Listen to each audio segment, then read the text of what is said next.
We have no confidence that perpetrators are being brought to justice. We've talked to a handful of police officers nearby in this incident and the previous incident, and they said that they sort of shrugged their shoulders. He jokes that she got through 70 years of her life without a gun put in her face. That was Dianna Dejacimo's son-in-law describing what you're seeing on your screen right now. In broad daylight in Chicago's Tony Lincoln Park neighborhood, she was robbed at gunpoint. Dianna said the thug demanded her purse or he'd shoot her dog. He snatched her purse, and as you can see, it fled down an alley. Dejacimo says that she saw the man with his hand in her bag before he threw it to the ground. It wasn't until later she realized that her car key was stolen. She's also been carjacked. Joining me now is that woman in the horrible video, Dianna Dejacimo. Dianna, I have a lot of friends who live in Lincoln Park. It's a beautiful neighborhood, a historic neighborhood. What are Chicago's political leaders saying tonight, given what's happening with crime? Obviously, what happened to you is being repeated all too often. It is. And Laura, thank you. First of all, thank you for having me on. Thank you for all the great reporting that you do.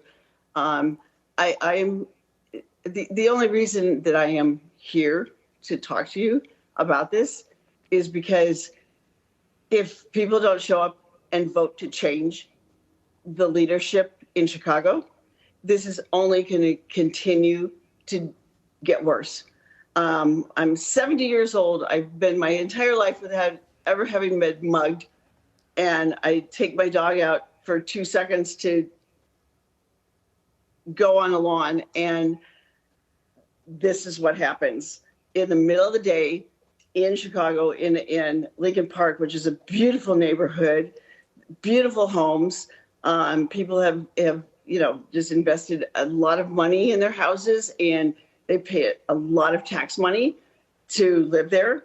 And this is what's happening in the middle of the day. It's just not acceptable.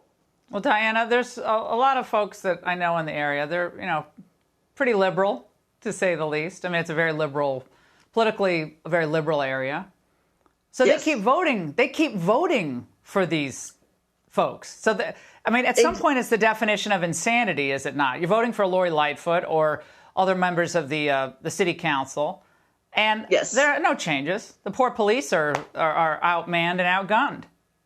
We had a chance to get rid of our state's attorney, Kim Foxx, who let Jussie Smollett walk, and didn't get her out of office.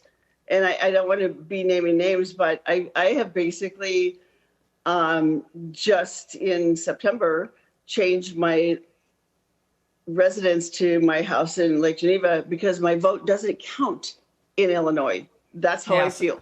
So Dianna, you're like others, and you have the wherewithal the means, I should say, to leave because you have a home in Wisconsin. But a lot of people don't. They're stuck there, especially the underprivileged people. This has to change.